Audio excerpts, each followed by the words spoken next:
Hello, my friend. I am Dipankar. I am present here to teach you about phrasal verb. তো follow করো phrasal ভার্বগুলো কত রকম ভাবে লিখতে পারি। আজকে আমরা মোড়ে দেখাবো কত রকম ভাবে মরতে পারি আমরা, তাই না? এই মরার স্টাইল কত রকম হতে পারে, একটা মরাতে কত শব্দ হতে পারে, ডাই দিয়ে কত রকম ভাবে লিখতে পারি, টোটাল আমাদের ক্লিয়ার করেছি। চলো এক মুহূর্তে তোমাদের শিখে নিই। চলো স্ক্রিনে দেখো, বলেছি ডাই। এই যে ভার্বটা মানে মরা,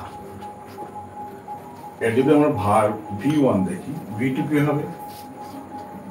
ডায়েড।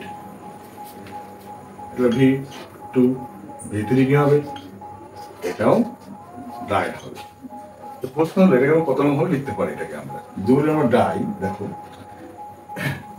এই ডায়ের আমরা দেখি অ্যাডজেক্টিভ ফর্ম কি হবে? ADG dead. এর নাউন ফর্ম কি হবে? ডেড।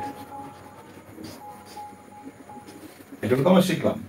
এবার দেখি প্রিপোজিশন যুক্ত করে আমরা এটাকে কত রকম ভাবে লিখতে পারি। ওকে, চলো ফলো করি। যেমন ধরো বললাম ডাই ফর। ডাই ফর মানে হলো তীব্র বাসনা করা, অর্থাৎ তীব্র বাসনা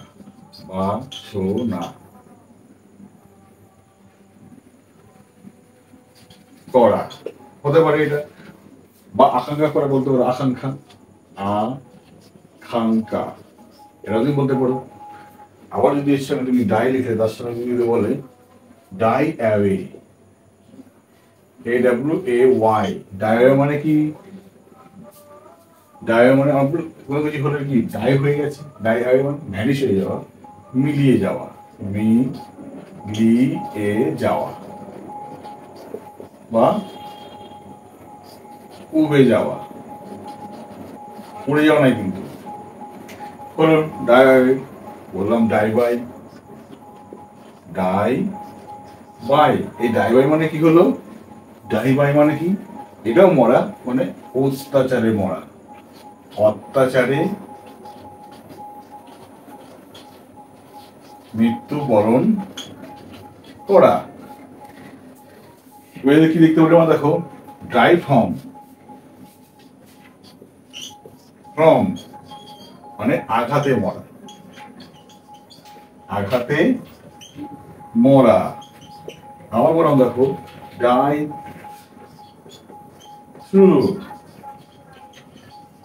এই ডাই থ্রু মানে কি বলতে পারি? দেখো অবহেলায় মরা বলতে পারি আমরা, অবহেলায়, অবহেলায়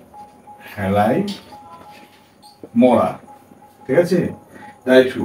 যদি ডাই অন তো কি হবে? দেখো ডাই অন মানে ফাঁসি, কি ফাঁসিতে মরা, ফাঁসিতে মরা।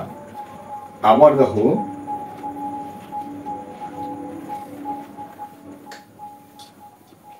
বললাম ডাই ইন যুদ্ধে মরা। ঠিক আছে, যুদ্ধে মরা। বললাম ডাই অফ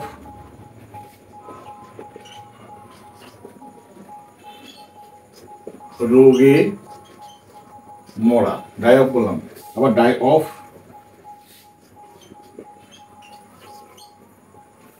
মানে ক্রমে ক্রমে মরা, এটা বলতে পারি। ডাই অফ মানে হলো ক্রমে ক্রমে মরা।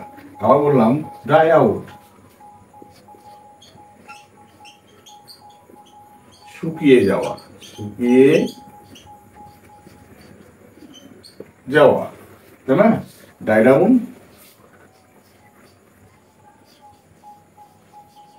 ডাই ডাউন মানে কি বলতে পারি আমরা?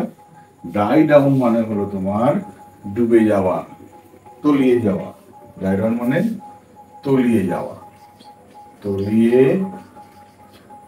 যাওয়া।